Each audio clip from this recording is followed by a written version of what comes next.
Consigliere Nicola Finco, che cosa contestate al sindaco Cimatti?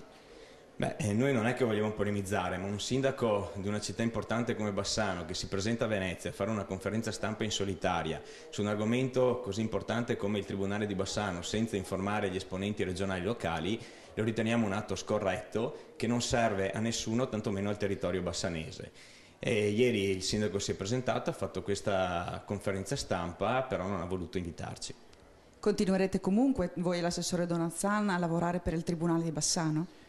Certamente, anche perché il Tribunale di Bassano ovviamente non ha nessun tipo di colore politico, noi continueremo a lavorare grazie anche all'impegno del Presidente Zaia, con tutti i canali possibili, con tutte le forze politiche possibili per difendere un territorio produttivo che non può permettersi di perdere un ente importante come il Tribunale di Bassano.